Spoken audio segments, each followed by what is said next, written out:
So today let us talk about the fracture neck of femur. The fracture neck of femur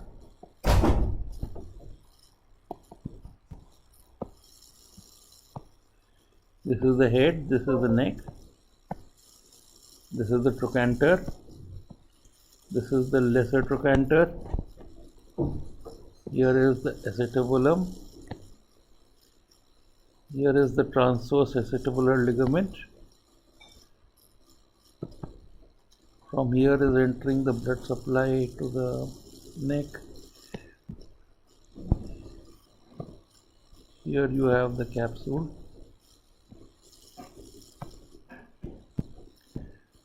And here are the vessels, which are the lateral vessels, which are crossing the growth plate and supplying the head.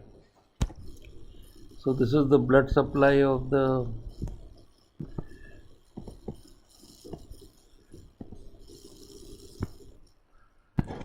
neck. So what happens that there is the presentation is that there is a old lady, osteoporosed, who slips and falls. There is pain, swelling, deformity, loss of function around the hip. You must remember that the pain can go up to the knee because the knee and the hip have a common nerve supply. The posterior branch of the obturator nerve supplying the knee and the anterior branch supplying the hip. You have to remember this reference of pain, which is the obturator nerve.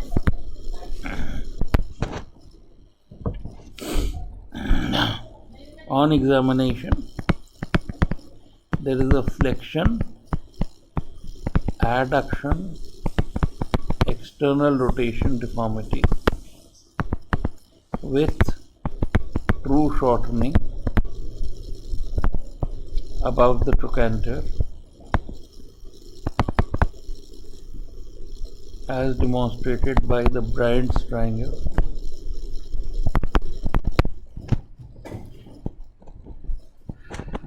And the patient is unable to raise the limb in air.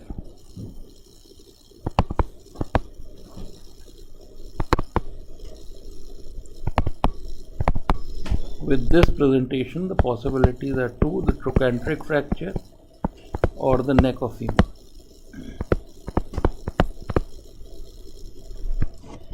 In the trochanteric fracture, the tenderness is in the trochanter, and in the neck of femur it is in the Scarpa's triangle. In the trochanteric fracture, the trochanter is thickened and tender.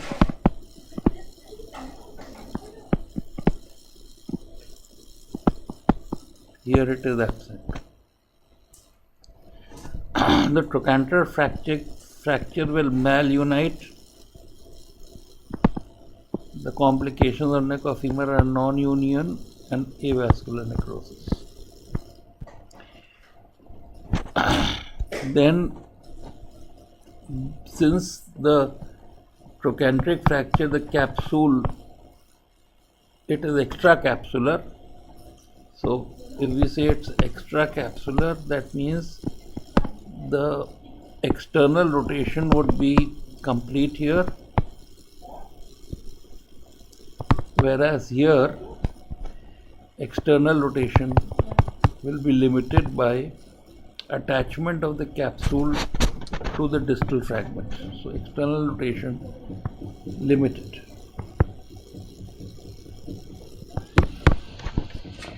So this is the differential diagnosis. Another differential diagnosis of the flexion, adduction, external rotation component, if there is no history of injury, In a child, you suspect Perthes disease, and in an adolescent, you suspect adolescent coxa vara or slipped femoral epiphysis.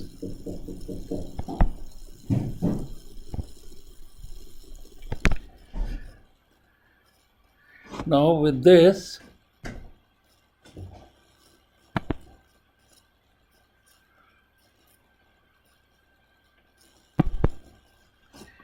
let us see how to investigate the case.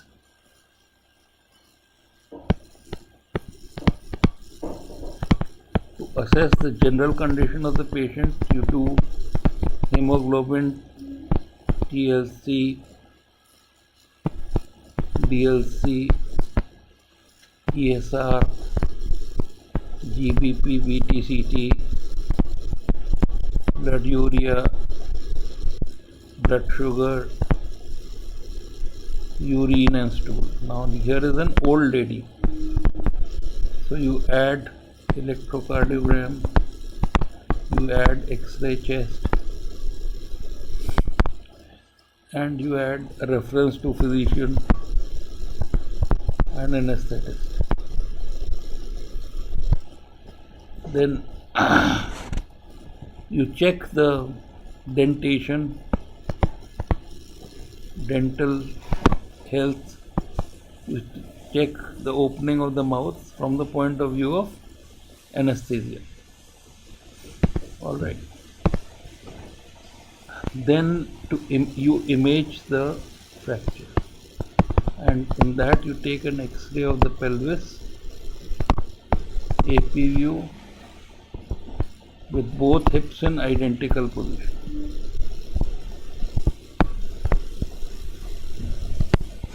And now, how to view this X-ray? Immediately the examiner will say how to view this X-ray. So here is the head, here is the neck, here is the trochanter.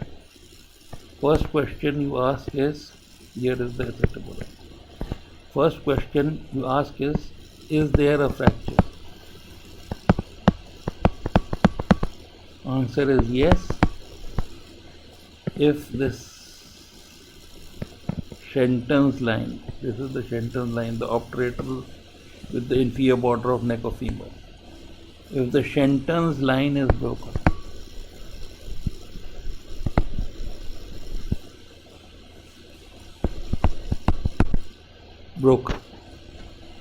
then you may have a dip here which may suggest a fracture neck of femur. Then where is the fracture? Anatomical classification. It can be subcapitate, transcervical or basal. Subcapital, transcervical or basal. Then what is the Pauwels angle? Is it horizontal or is it vertical? You join a line on the upper border of both acetabulum and you join the fracture line. This is the Pauwels angle. If it is horizontal, if the Pauwels angle is horizontal, it's like this, then the muscle force and the weight will cause compression of the fracture or impaction of the fracture, and this is the abduction type or low Pauwels angle type fracture. Now if it is vertical, then there will be a shearing stress. So if the Pauwels angle is less than 30 or it is 30 to 70 or more than 70. So that is the classification as per the Pauwels. Then there is a third classification which is called as Gardner's classification. and Gordon's classification is incomplete or complete, depending on whether one or both cortices are seen fractured. And once it is complete, it is classified into undisplaced, partially displaced,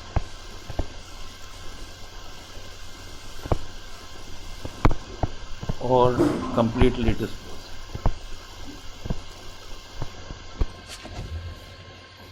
So the difference is, how do you distinguish between partially displaced and completely displaced? And that can be by understanding that if this is the fracture and this is impacted, that means it's partially displaced.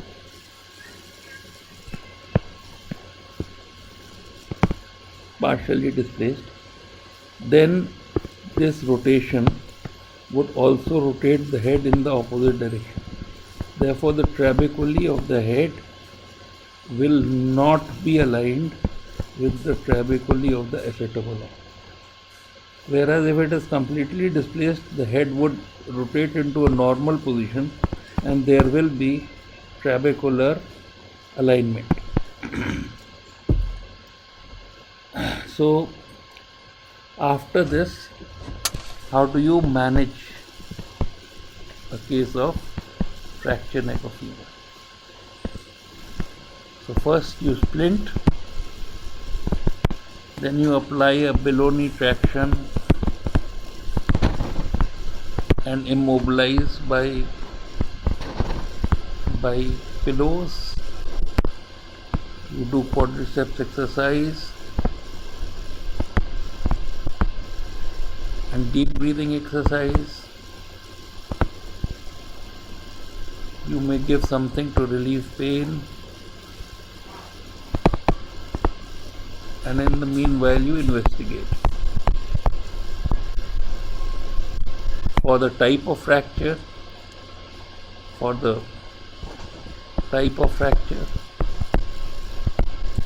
and if it's an old case, whether there's avascular necrosis, osteoporosis, or osteoarthritis. That means the complications of fracture.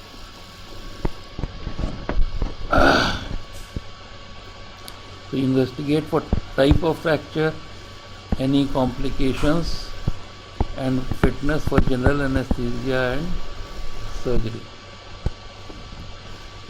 So after this, you choose the treatment. If it is a young person and the fracture is reducible, then you do a closed reduction and internal fixation.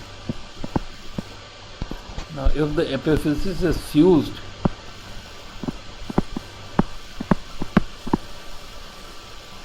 then you can do a DHS or cannulated cancellous screws.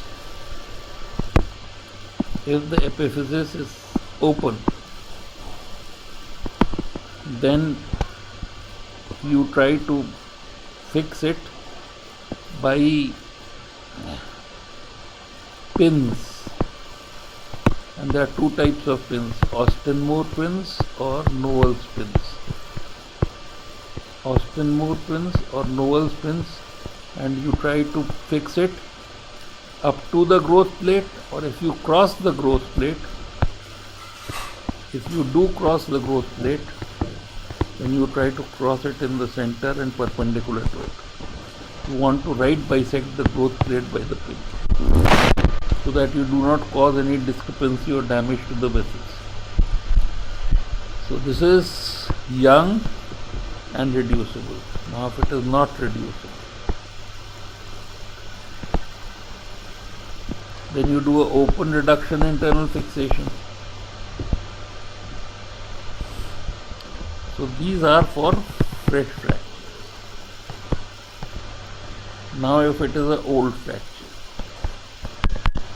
fracture, you find out whether the head is vascular or avascular. Supposing it is avascular necrosis with this old fracture, then you simply do replacement arthroplasty. If it is avascular necrosis plus osteoarthritis, you do total hip replacement. If the patient needs ground level activity or is poor, then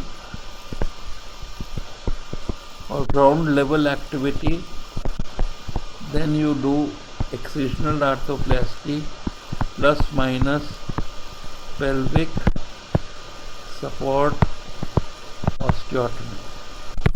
Now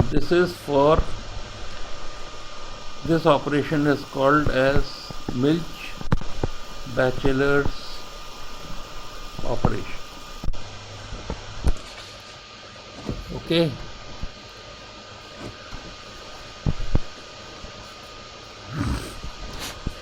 So fresh reducible, young person fresh reducible, close reduction internal fixation, not reducible, open reduction internal fixation. Old avascular necrosis present, hemi replacement arthroplasty.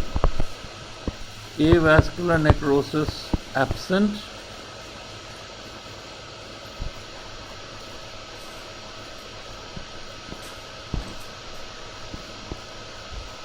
avascular necrosis plus osteoarthritis present, total hip replacement. These ground level activity necessary, ground level activity essential, or poor patient, excisional arthroplasty plus minus pelvic support osteotomy, which is called as Milch-Bachelor's.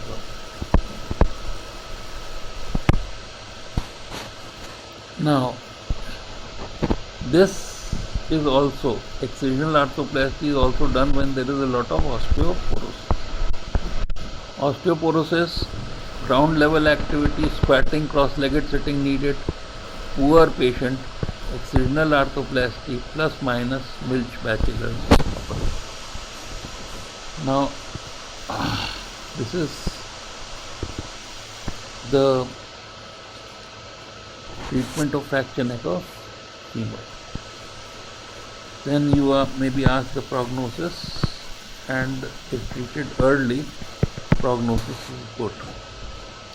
One thing more, if it is a young patient and the fracture is not reducible, then you can do an open reduction internal fixation. So young patient, not reducible, you can do an open reduction internal fixation. And this is in a fresh fracture. Now supposing the fracture is old, then you combine this open reduction internal fixation with a bone graft,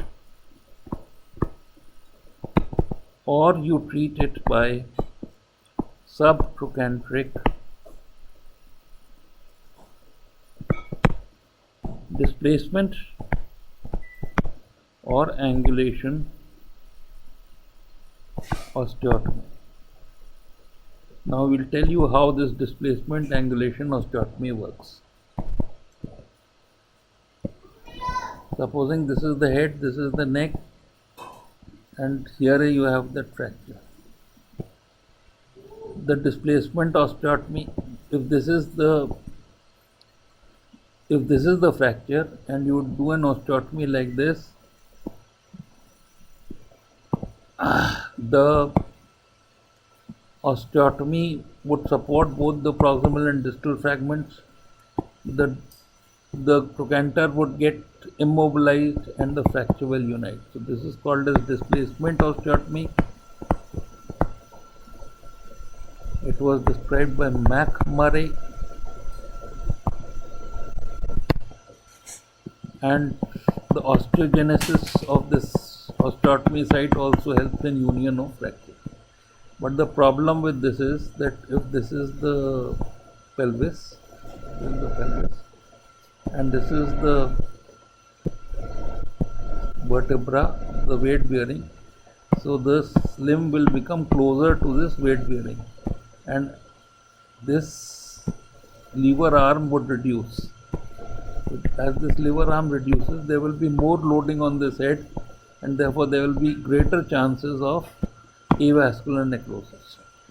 Therefore, this osteotomy was replaced by what is called as angulation osteotomy.